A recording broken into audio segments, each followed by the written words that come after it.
1468, the Medici family had emerged as the dominant force in Florence, transforming the image of the city to suit their own ambition. They had used their power and wealth to dictate the terms of a cultural revolution, the Renaissance. Under the protection of a new leader, Lorenzo de' Medici would emerge the greatest artists the world had ever seen. But behind the glory lay violence, the seeds of a terrifying backlash that would take the city, the Medici, and the Renaissance to the brink of destruction.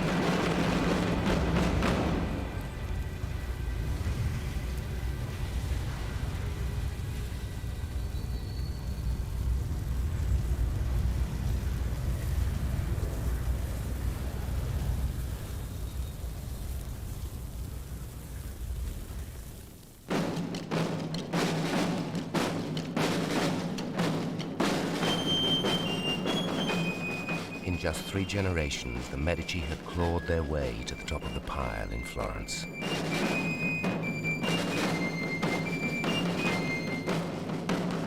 No other family came close, but like all social climbers, the Medici wanted more. The heir to the dynasty, Lorenzo de' Medici, was brought up with the finest education money could buy, because he was the family's ticket to a more secure future.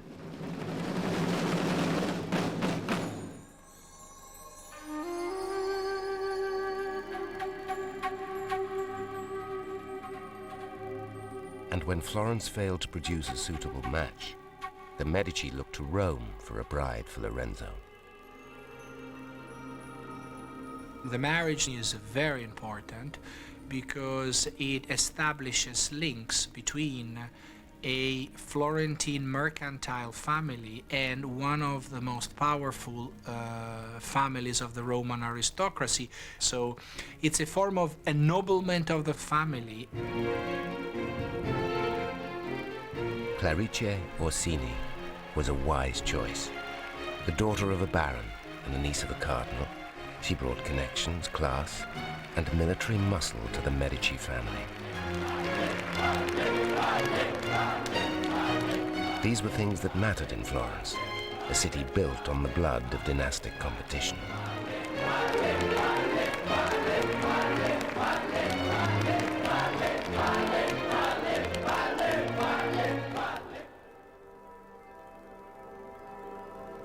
Florence was also the capital of an artistic renaissance. And for half a century, art had been a useful tool in the advancement of Medici power.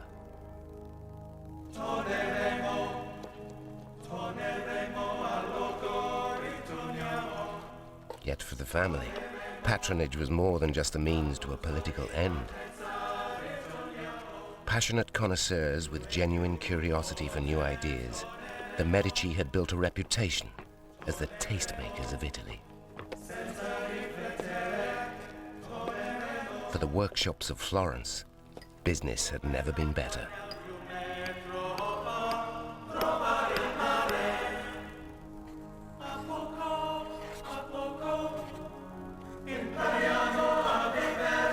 Lorenzo's family had discovered one gifted young artist who was exploring a radical new style of art. Under Medici patronage, Sandro Botticelli would go on to redefine the Renaissance itself.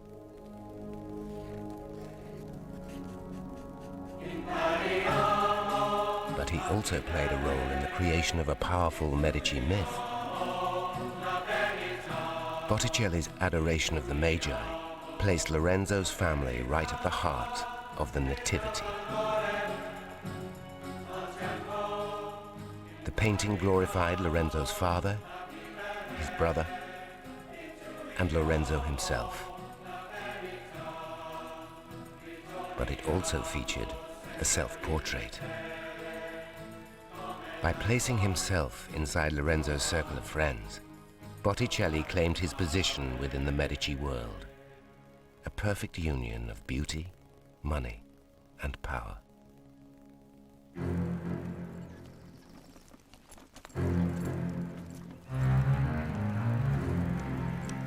But behind their confident public image, the Medici were in trouble. Lorenzo's father was crippled by gout. Everyone knew his days were numbered. Surrounded by rivals, the Medici were only as strong as the man at the top. Without him, the dynasty faced collapse. Then the burden would fall on Lorenzo and his younger brother, Giuliano. And Lorenzo was barely 20 years old. As the eldest son, he will carry the name. He will inherit his large share of the wealth, certainly. He will, above all, inherit his father's and his grandfather's political patrimony. He has to try to be as prudent, as wise, as practical as possible.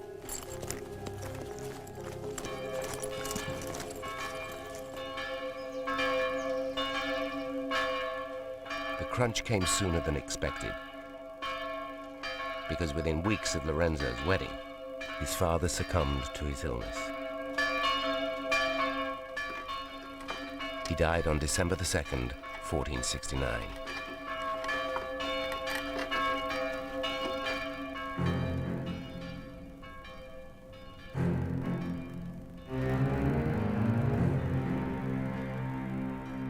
His death thrust Lorenzo into the spotlight. The principal men of the city came to our house to console us and encourage me to take on the care of the state, as my father and grandfather had done. Their proposal was naturally against my youthful instincts, and considering that the burden and danger were great, I consented to it unwillingly.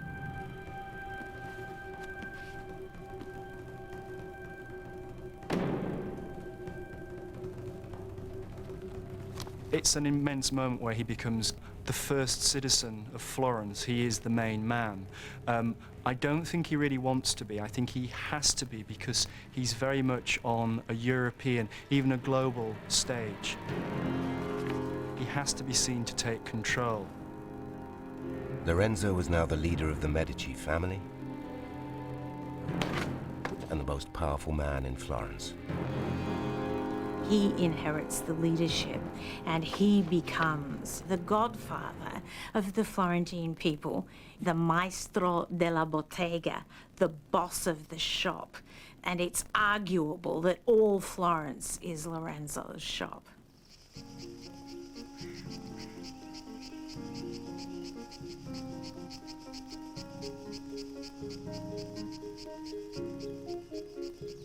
Lorenzo took to his new role with ease, opening his doors to the people of Florence.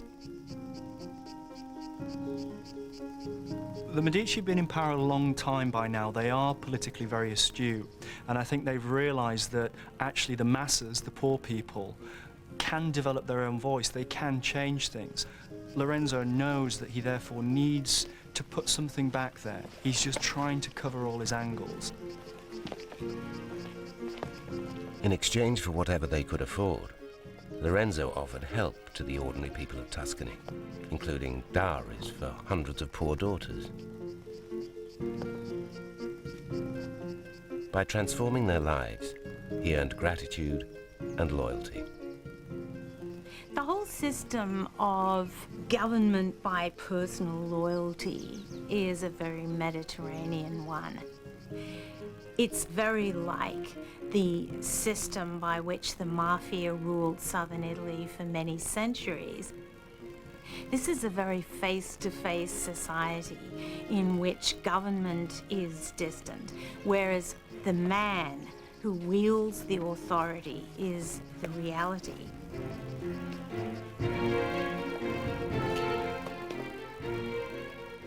A network of mutual favor soon spread across Tuscany. These were the friends of friends, the Amici degli Amici. It was informal government by word of mouth and greasing of palm.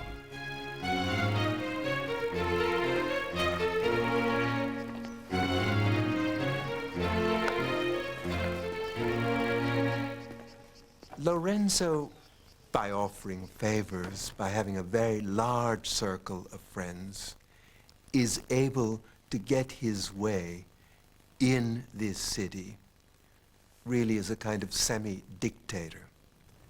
Nothing in the books, nothing in the Constitution, nothing in law gives him any kind of a title to the power that he actually exercises. Deep within the Medici palace was an eloquent statement of Lorenzo's extraordinary power. The frescoed chapel of the Magi.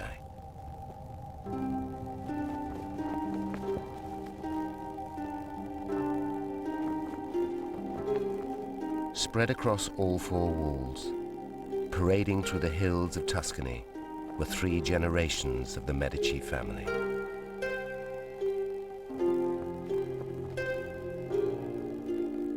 Surrounding them, hundreds of their loyal friends and followers, exotic creatures, even kings from across the seas. The Medici Palace Chapel is like a little casket of jewels in the center of this huge stony palace. It's gleaming and glistening with applied gold, with iridescent colors.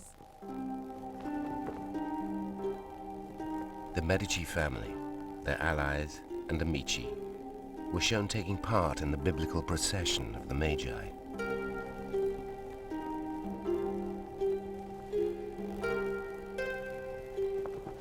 The message was clear. They're saying to people, we have the power and the money to do this. So if you become part of the procession of the Magi, it's a way of saying, this is my money, I can buy into this scene. It's quite tawdry in a way. It's a clever way of saying, look at me. But this was a dangerous statement to make. Because in a city torn between rival families, jealousy could be lethal.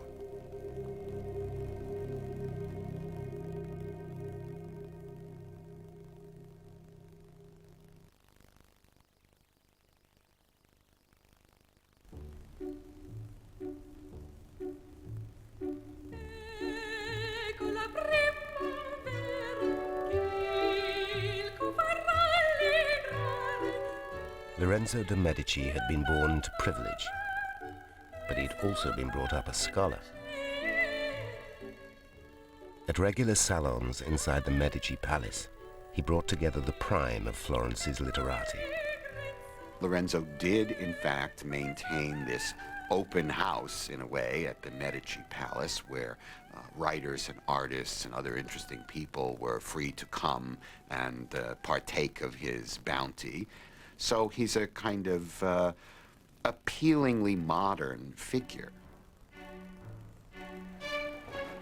Into a world dominated by the church, Lorenzo injected a spirit of secular freedom. And in his own poetry, he tried to capture the mood of his city. How beautiful is youth, youth which is gone so soon. Let him who would be happy seize the moment, for tomorrow may never come.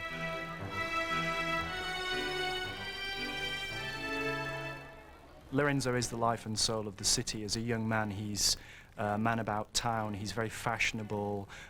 Everybody wants to be with him. He's a good time boy.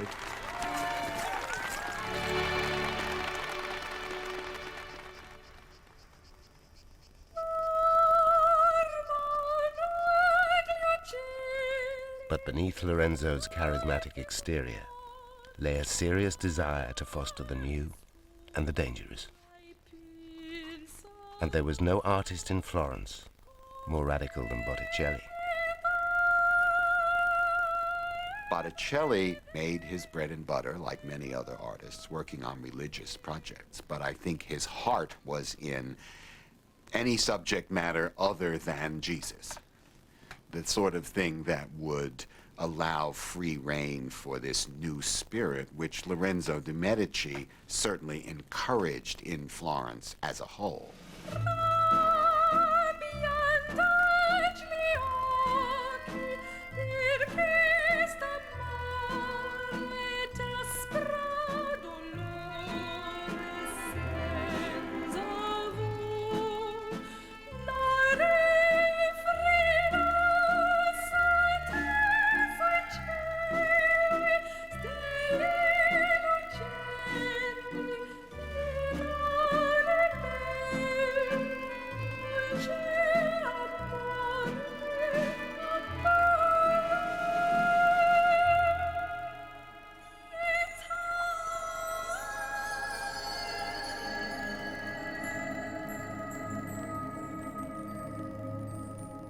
Under the protection of the Medici, Botticelli created an entirely new genre of art. La Primavera was neither portrait, icon, nor holy celebration. It was pure fantasy, inspired by poetry and fueled by a vivid imagination. Lorenzo lets Botticelli off the leash. He allows him to run wherever he wants around these classical, humanist, and some might even say, and did say, pagan ideas. They were very worried that Botticelli was, in a sense, exceeding the boundaries of what Christian art should all be about. Botticelli's painting showed Venus, goddess of beauty, celebrating the arrival of spring. It was a subject guaranteed to please his protector. Venus is the first creature of the pagan universe, and therefore is associated to prosperity, eternal youth, fertility, and it suited perfectly the needs of the Medici at the time, because it was the quintessential expression of this new golden age, a sort of rebirth of grandiosity of Florence under the auspices of the Medici.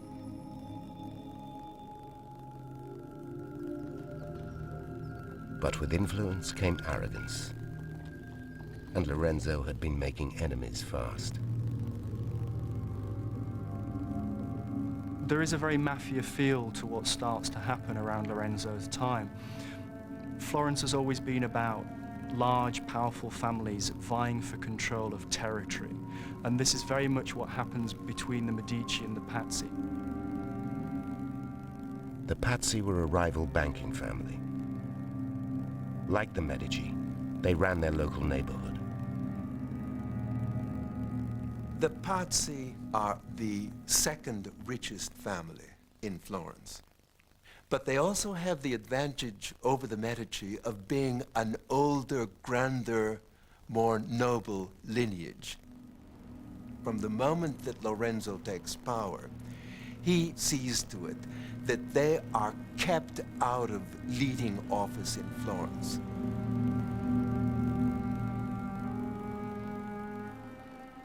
Marginalized by Lorenzo's command over the city, the Pazzi decided to take matters into their own hands.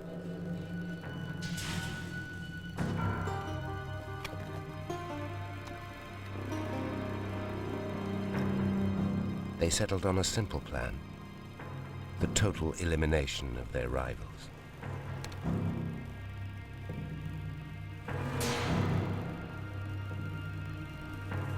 They had some powerful allies. The leaders of the Catholic Church were heavily in debt to the Medici Bank.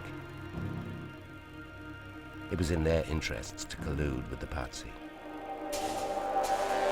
But any operation against Lorenzo and his brother had to be carefully planned. The conspirators knew that they must kill both, because if they killed the elder brother only, then there was Giuliano, around whom the Medician families would have rallied. So the two had to be eliminated. This was extremely important.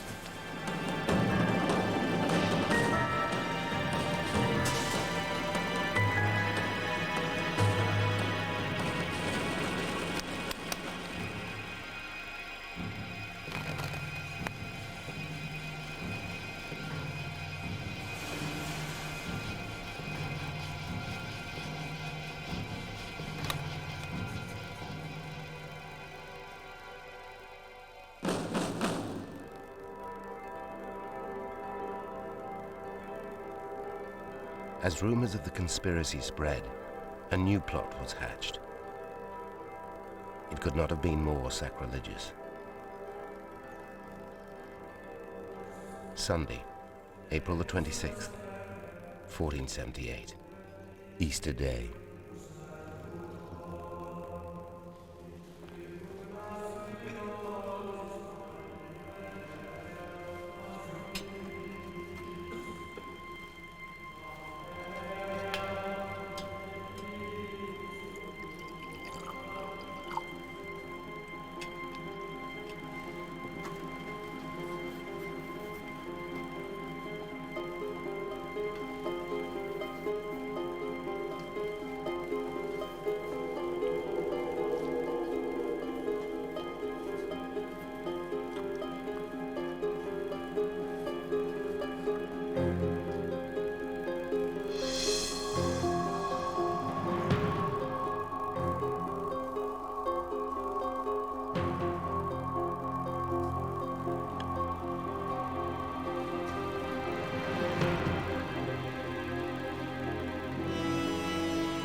In the course of Mass, the signal is given.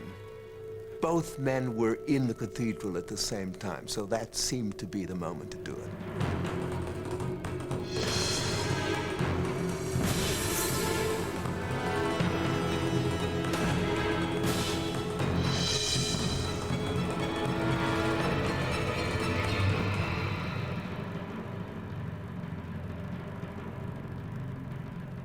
Giuliano didn't stand a chance. He'd been stabbed no less than 19 times.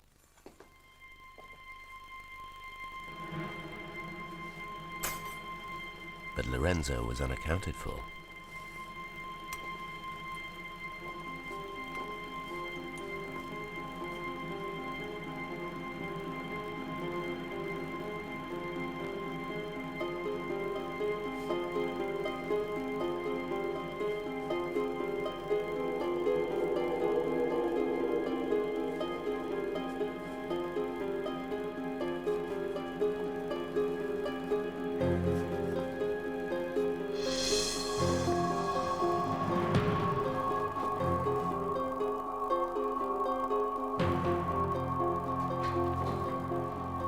He's wounded, and he shows himself to the crowd.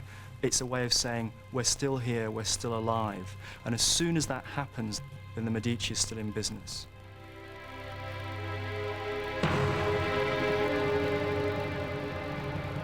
This is where the fact that the Medici had been able to create a web of supporters, this is when this revealed itself being a very smart choice.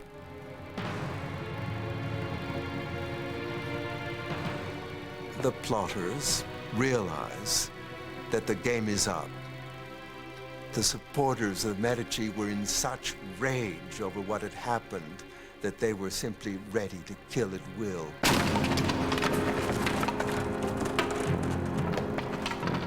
Violence swept through Florence as supporters of the Medici exacted revenge. Giuliano's murder sent shockwaves through Tuscany. But the Pazzi and their allies in the Vatican were determined to finish the job they'd started. Before long, Lorenzo heard that the Pope himself had ordered troops to wipe out the Medici once and for all. Lorenzo decided to travel alone to negotiate with the Godfathers of the South. Perhaps God wills that this war, which began with the blood of my brother and myself, should be ended by my means.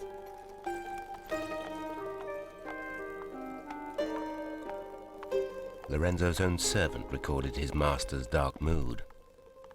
He seemed to be two men, not one. During the day he appeared perfectly easy, restful, cheerful, and confident.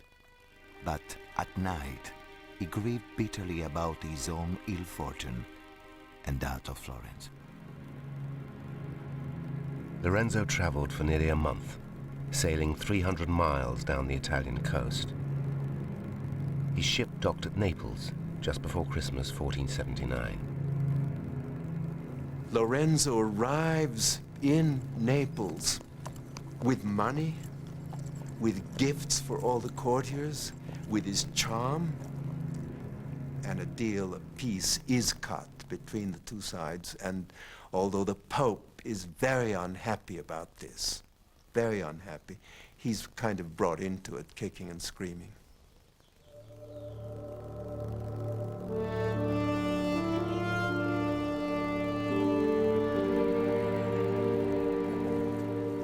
With a combination of sheer personality, political nous, and hard cash, Lorenzo had taken a gamble and won.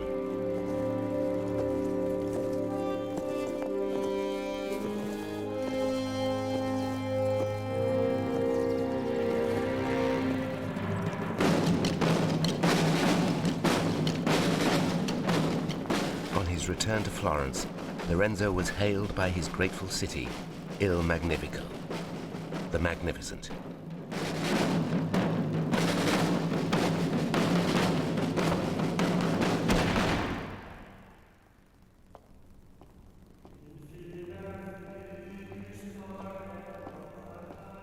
But Lorenzo's experiences had changed him.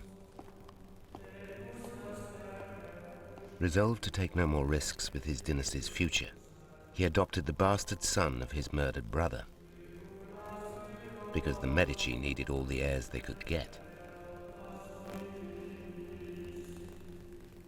And Lorenzo ensured there could be no higher authority in Florence.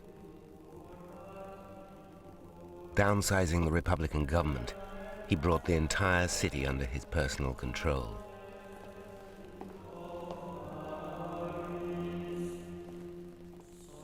But Lorenzo's new dictatorship would reap a whirlwind of its own.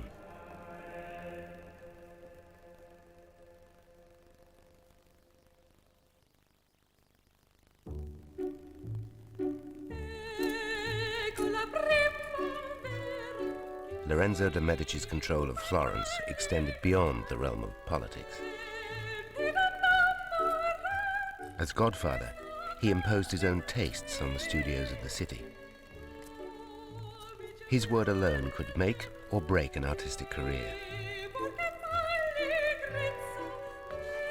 And skillful patronage only added to the glamour of Lorenzo the Magnificent. The term magnificentia is a very powerful, effective term at the time, because someone is magnificent if he is able to spend his money virtuously.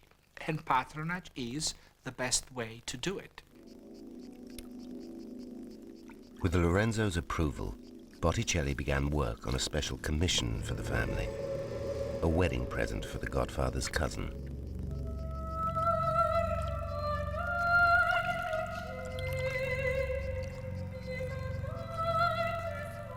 Inspired by the classical sculpture in Lorenzo's private collection, Botticelli took his radical style to a new extreme.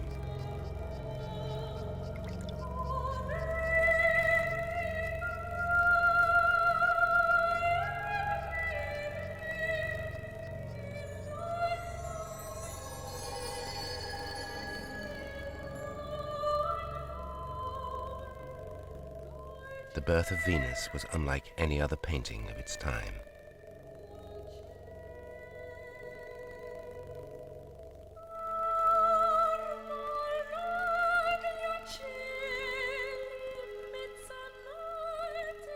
Designed to be hung above the marital bed, it was a daring celebration of human desire.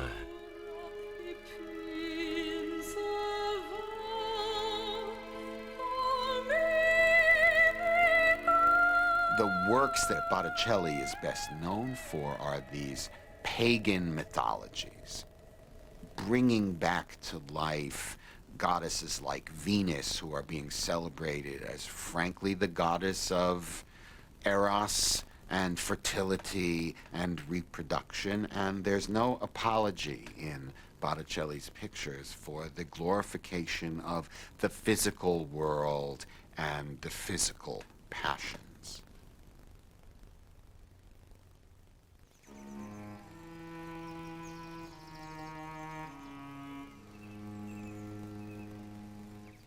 On the 29th of July, 1487, tragedy struck the Medici family.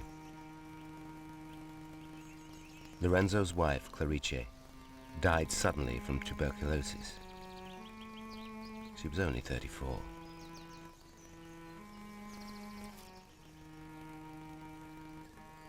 Lorenzo lamented the loss of those closest to him. The limit is past. I can find no comfort or rest for my deep sorrow. I pray the Lord God to give me peace, and trust that in His goodness He will spare me any more trials.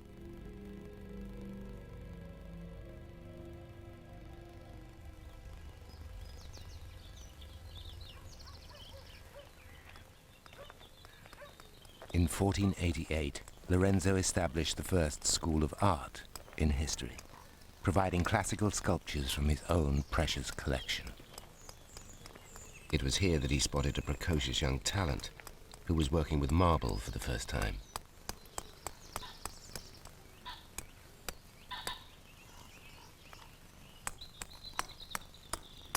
One of this young artist's early projects was to copy the head of a faun, an ancient satyr-like figure.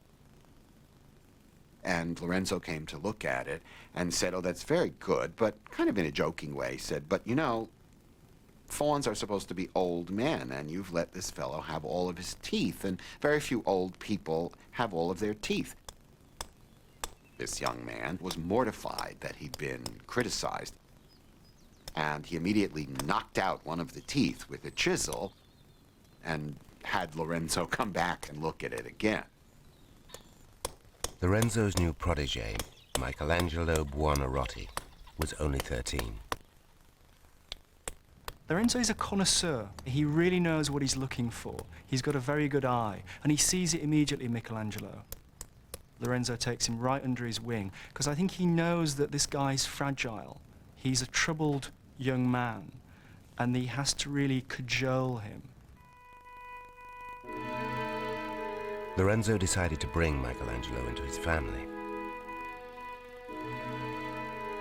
The young artist was given his own rooms at the Medici Palace to grow up alongside Lorenzo's 7 children. What I think is interesting is the close relationship that grew up between Lorenzo and Michelangelo. They seemed to see each other almost every day, and particularly interesting is how invested Michelangelo became in Lorenzo's approval. What Lorenzo does with Michelangelo is something new. It's a very intimate relationship between patron and artist. Lorenzo would invite Michelangelo to his dinner table. Michelangelo would sit there with people like Botticelli, with Ficino, and he would listen to the sort of things they were talking about humanist theories, about classical antiquity, and he absorbed all that, and you can see it coming out in the sculptures and in the drawings and in the paintings of that period of Michelangelo's life.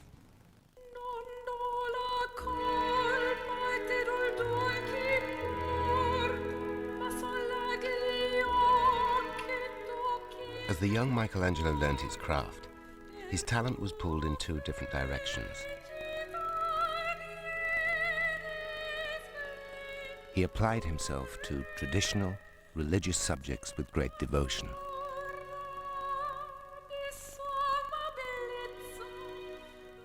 But he was increasingly drawn to the raw drama of the classical legends he heard at home.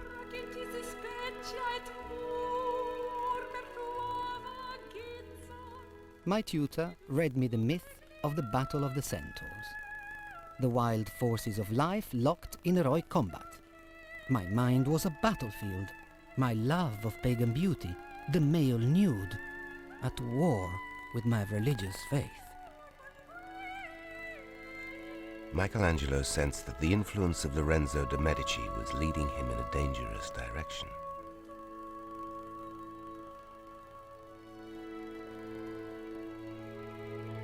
And he was not alone.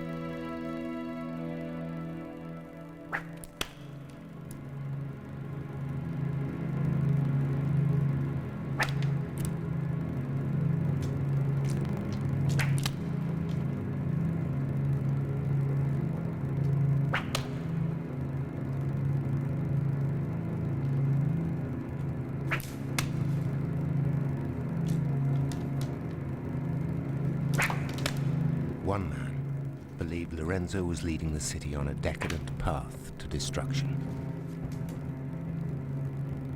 A Dominican monk by the name of Savonarola. Savonarola had a kind of one-note personality.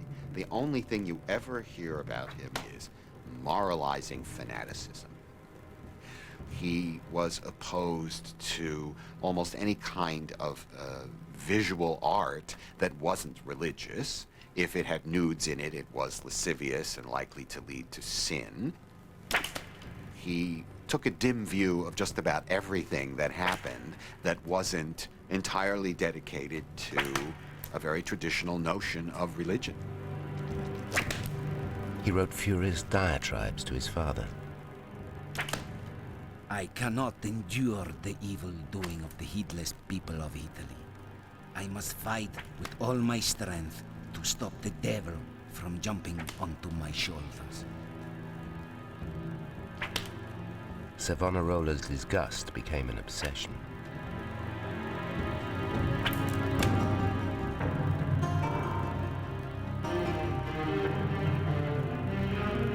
Sickened by what he saw around him, he began to preach fire and brimstone to the people of Florence.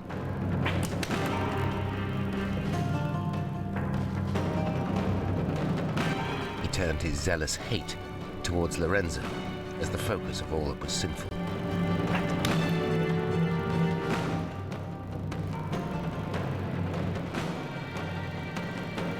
A collision course was set.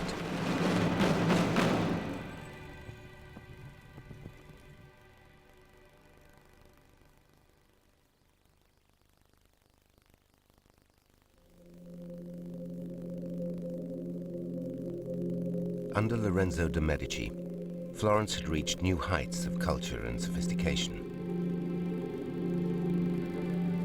But the man who had got so much right had made one fundamental mistake.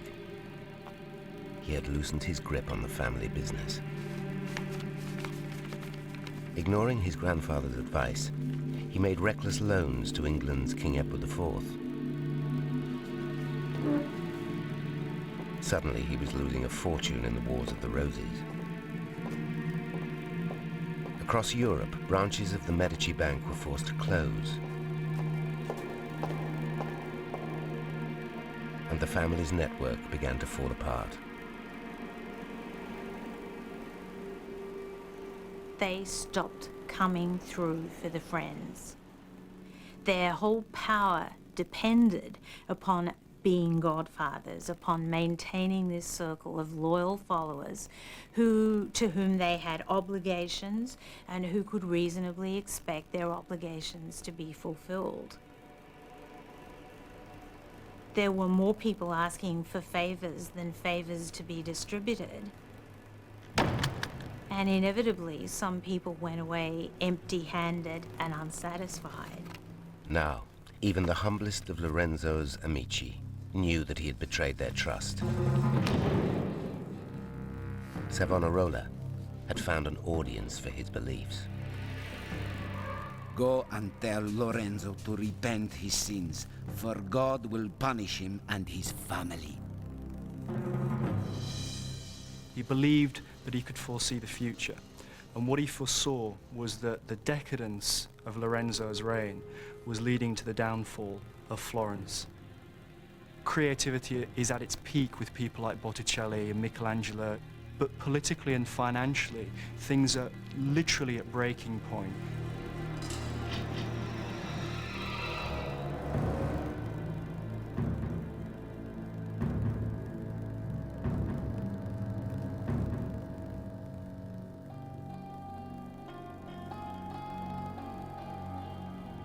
Lorenzo's friends could see that Savonarola's predictions were beginning to come true.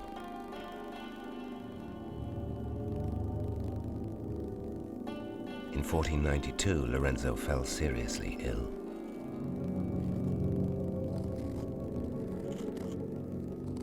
His physician prescribed an extravagant concoction of pulverized pearls and precious stones.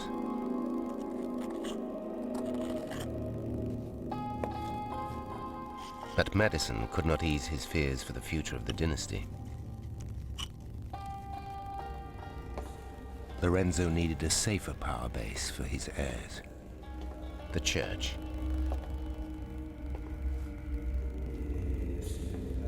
At just 16, Giovanni de' Medici was already a cardinal. It had cost Lorenzo a fortune he could barely afford. Be grateful to God. You should be the link to bind this city closer to the church and our family with the city. There will be many who will try to corrupt you.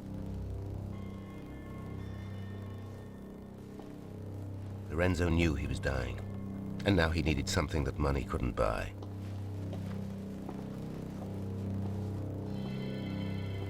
All of your writing about youth, all of your books in your library, and all of your authors writing about classical philosophy are not functional to the very ultimate thing that you need, which is the redemption from all of the sins you have committed. Fearing eternal damnation, Lorenzo called Savonarola to his deathbed.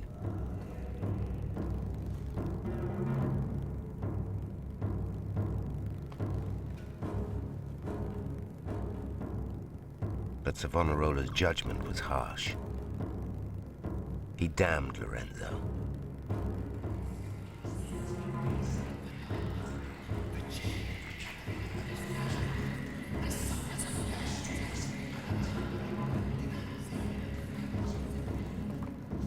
And what if God really disapproved of his life's work?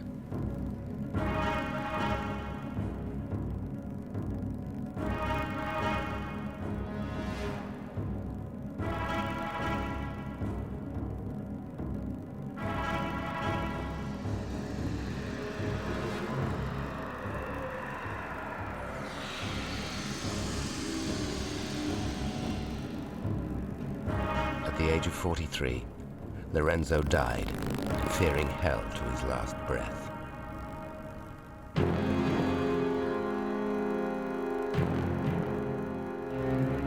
With Lorenzo gone, Savonarola seized his chance.